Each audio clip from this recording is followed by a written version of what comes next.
Бул Кыргыз Телеком ишканасынын калкты тейлөө борбору. Аталган борборго 1212 номер аркылуу Кыргызстандын бардык аймагынан бекер чалуу аткарып, санариптке кошулуудагы көйгөйлөр туурасында жардам алса болот. Бирок телефондо отурган операторлордун көпчүлүгү мамлекеттик тилди билишпегендиги көйгөй жаратты. Аталган борборго бир эле санарип эмес, интернет, телефондук байланыш боюнча 7 дубандын булуң бурчунан эл жардам сурап чалышат. Эгер операторлор кыргызча билбесе, кантип тейлеп жатат деген суроо жаралат. Мамлекеттик тилде кайрылса тейлей аласызбы? По-кыргызски, да, проверяете? Если на кыргызском, если Вы на быстро так сказали. Мы отвечаем. Ну, вы так быстро сказали. Саламатсыз бы Кыргызтелеком, здравствуйте.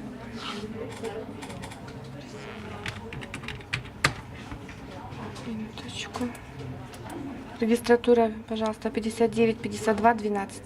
Буга карабай, калкты тейлөө үчүн түзүлгөн бул бөлүмдүн башчысы Заида Таңатарова бардык адистер мамлекеттик тилде кызмат көрсөтө алат деп билдирди. Бирок биздин чыгармачылык топ жалпысынан 40тан ашуун адис иштесе, анын 4-өө гана мамлекеттик тилде кызмат көрсөтө аларына күбө болдук. Баса белгилеп кетүүчү жагдай айрыкча тоолуу аймактардын көйгөйү болгон антеннаны кантип орнотуу, ресиверди пайдалануу жана башка интернет, телефондук байланыштагы суроолор боюнча жарандарга жардам көрсөтүү үчүн аталган бөлүм түзүлгөн.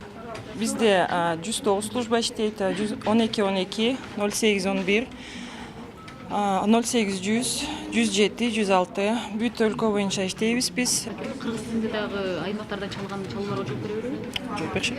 Азыр суроо салып көрсөтүп жооп бере алышабы? Ооба. Бирок 109га чалганда номерди сурашат, номерди айта алышат. Сүйлөгөндө уже башка операторду чакырабыз, кыргызча сүйлөгөндө.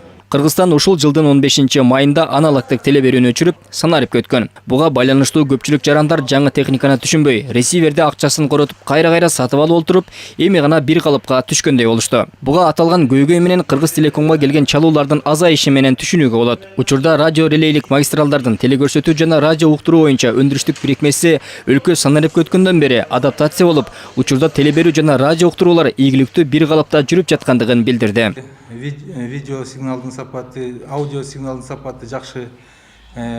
Салыштырмалуу карасак, аналог форматтык менен азыр санариптик форматты салыштырсак, анда мурда 20 программа Бишкекте Чүй областында көрсө, азыркы күндө 50ден ашык телевизиондук программаны көрсөңөрүздөр болот да.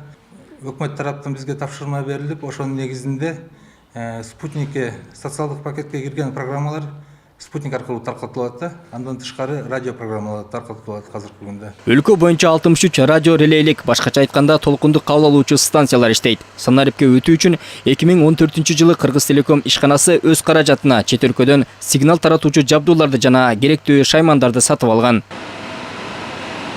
Учурда биз санариптик берүүнүн борборунда отурабыз. Бул жерде мына жаңы сатып алынган жабдуулар аркылуу 15 өкмөттүк каналдар жана 18 коммерциялык каналдар өлкө аймактарына таратылууда.